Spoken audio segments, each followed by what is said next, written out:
Olá, bem-vinda, bem-vindo a esse canal chamado Lendo com Intenção. Bem-vindo a essa leitura. Hoje a gente vai continuar lendo o livro Nosso Lar, do espírito André Luiz e psicografado pelo Chico Xavier. Esse livro é o primeiro livro da coleção A Vida no Mundo Espiritual, que é a coleção toda ditada pelo André Luiz. E dando continuidade, hoje a gente vai ler o capítulo 23, Saber Ouvir. E antes da gente começar, então, eu vou só te convidar para você se inscrever no canal, se você tiver interesse em continuar ouvindo esse livro e outros que já estão publicados também, ou então os próximos que eu vou vir a publicar mais tarde. E curte esse vídeo se você gostar, tá bom? E compartilha com alguém que você acha que vai aproveitar, que vai gostar, que vai ser útil pra gente aprender juntos, tá bom? Então, vamos lá. Saber ouvir. Intimamente, lamentei a interrupção da palestra. Os esclarecimentos da senhora Laura fortaleciam-me o coração. Lísias entrou em casa visivelmente satisfeito. Olá, ainda não se recolheu? Perguntou sorridente.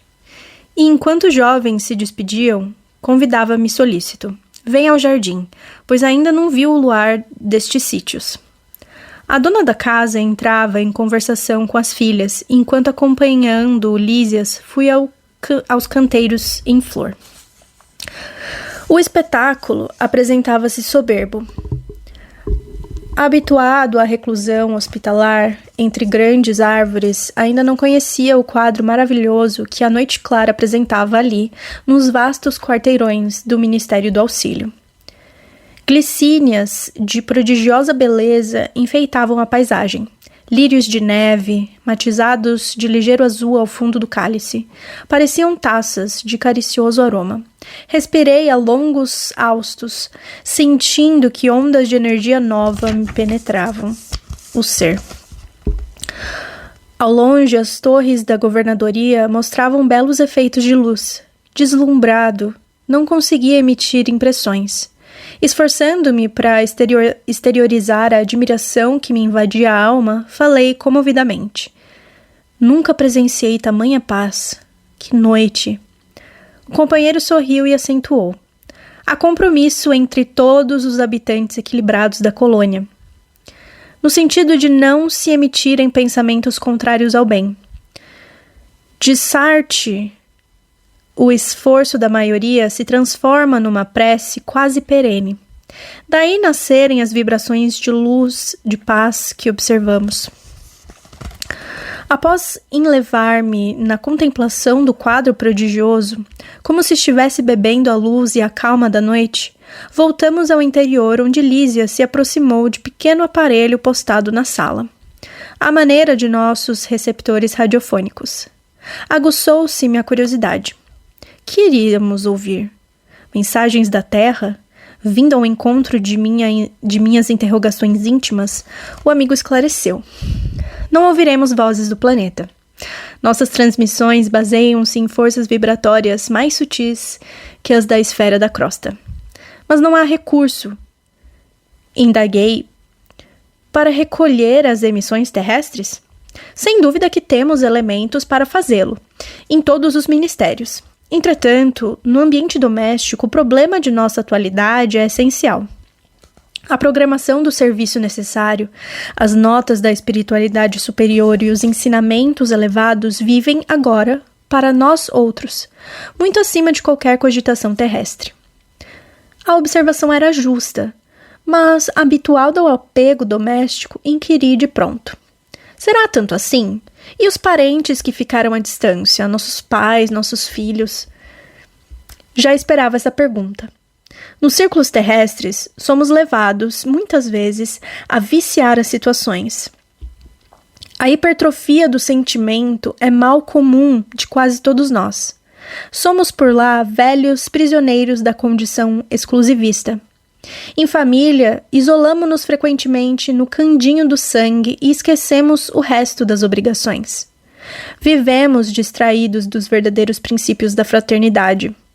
Ensinamo-los a todo mundo, mas em geral, chegando o momento do testemunho, somos solidários apenas com os nossos. Aqui, porém, meu amigo, a medalha da vida apresenta outra face. É preciso curar nossas velhas enfermidades e sanar injustiças. No início da colônia, todas as moradias, ao que sabemos, ligavam-se com os núcleos de evolução terrestre. Ninguém suportava a ausência de notícias da parentela comum. No Ministério da Regeneração ao da Elevação, viviam-se em constante guerra nervosa. Boatos assustadores perturbavam as atividades em geral. Mas, precisamente há 2 séculos, um dos generosos ministros da União Divina compelia a governadoria a melhorar a situação.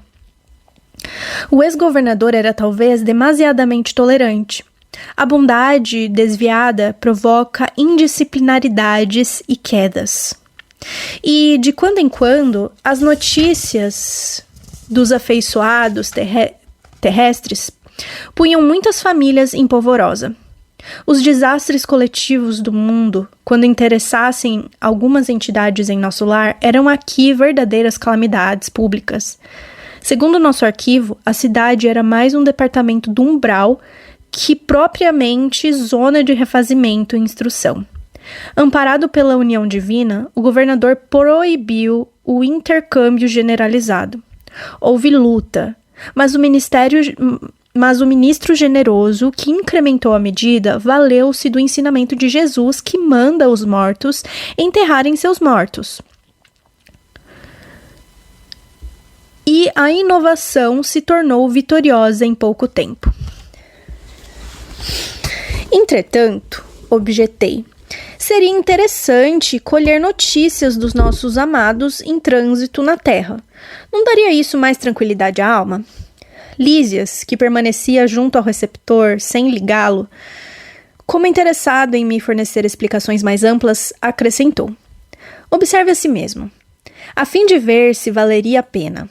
Está preparado, por exemplo, para manter a precisa serenidade, esperando com fé e agindo com os preceitos divinos, em sabendo que um filho de seu coração está caluniado ou caluniando?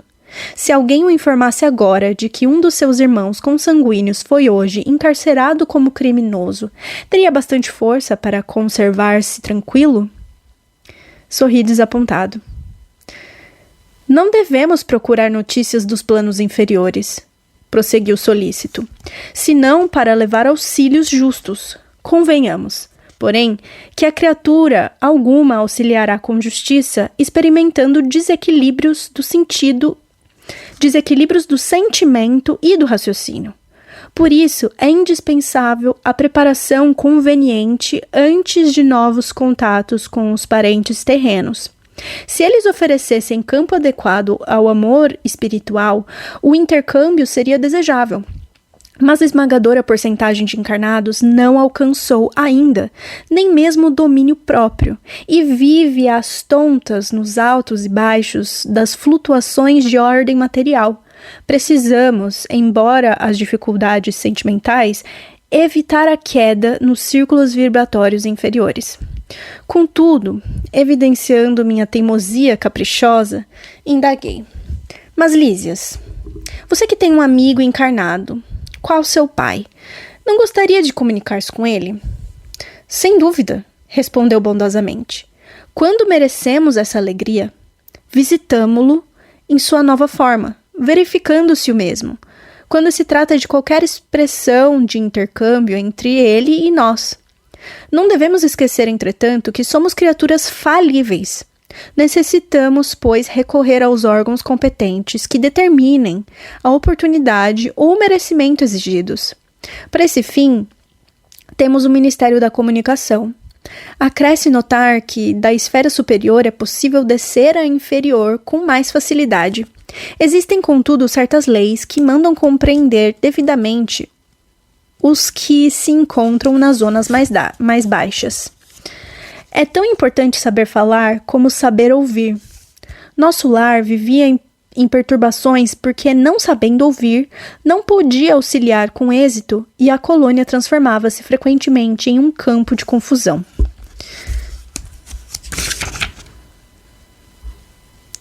Ai, gente, peraí, desculpa. que eu tô vendo se eu não virei a página errada.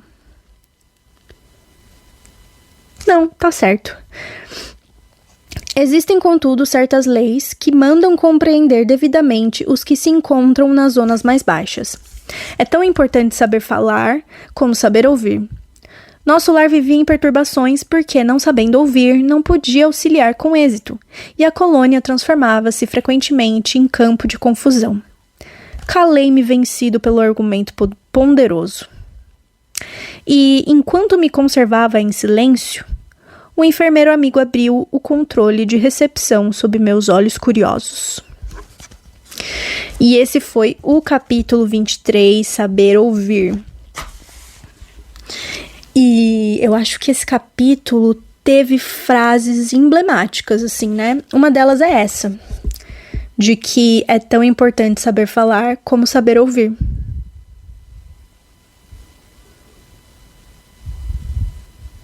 E aí, o que acontece quando a gente não sabe ouvir, né? Muitas vezes a gente tá mais interessado em falar, em expor, do que de fato ouvir. E aí, isso pode acabar gerando perturbações, né? Como aconteceu no nosso lar. Que curioso, né? Eu nunca imaginaria que o nosso lar tivesse passado por essa fase, assim, como ele falou, né? Ai, não passava mais do que de um departamento do umbral, né? Nossa, que curioso. Tudo bem que ele falou que foi o quê? Há 2 séculos, né? Então, assim, muito tempo antes. Mas, cara, às vezes eu acho que a gente fica sabendo das coisas e acha que aquilo foi criado já daquela maneira, né? Tipo, o nosso lar foi idealizado já pronto, né? E aí foram lá e construíram e ele é essa maravilha e sempre foi desde o início. E aí aqui ele mostra que não, tipo, nossa, teve muita evolução, né? Pra chegar até o que tá sendo mostrado aqui pelo André Luiz. Foram 2 séculos de evolução para chegar nessa ordem, né, em coisas que fluem e funcionam bem. E eu ia falar mais alguma coisa, me fugiu agora, mas enfim, teve outra frase emblemática também que na hora que eu li eu falei, nossa, essa frase aqui bateu forte, hein? Cadê? Uma sobre bondade. Aqui. A bondade desviada provoca indisciplinas e quedas. E aí eu fiquei pensando, tipo, nossa, a bondade desviada provoca indisciplinas e quedas. E aí eu fiquei pensando, claro que aqui ele tá falando, né, numa instituição grande, que tinha muitas pessoas, então, tipo, eles estavam ali querendo ser bondosos com os sentimentos de todo mundo, que tinha essa saudade, essa falta, que queria ir lá e saber dos parentes e não sei o que, e eles estavam tentando ser bondosos e deixando todo mundo suprir essas necessidades. Só que o resultado não era positivo pra ninguém, né? Criava caos, perturbações. E aí eu tento trazer isso para a nossa realidade terrestre, né? Porque a bondade desviada causa indisciplinas e quedas.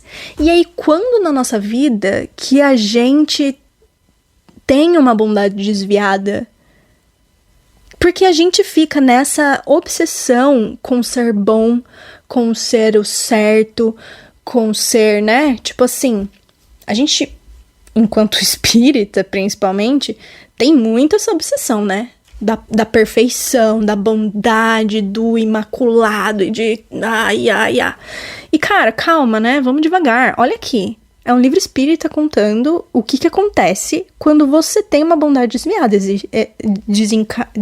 Desemboca em indisciplinas e quedas. Então também não dá pra andar por esse caminho e achar que vai ser mil maravilhas, né? É preciso ter limites. E aí, no caso dessa instituição, foi lá o governador e falou, olha aqui, não dá, não, chega. A gente vai ter um Ministério da Comunicação e vai se comunicar quem fizer por merecer e quem trabalhar para conseguir ter essa comunicação sem trazer perturbações de volta para cá. E aí, como que a gente traduz isso para nossa vida, né? Tipo, como que a gente faz para ser bondoso no limite certo, mas também saber colocar limites para que a bondade que a gente oferece não acabe nos trazendo caos e perturbações, né? Porque eu acho que, sei lá, se for falar na linguagem popular, né? Tipo, gente boazinha, os outros montam em cima, né? É meio por aí também, vamos ser bem sincera aqui, né?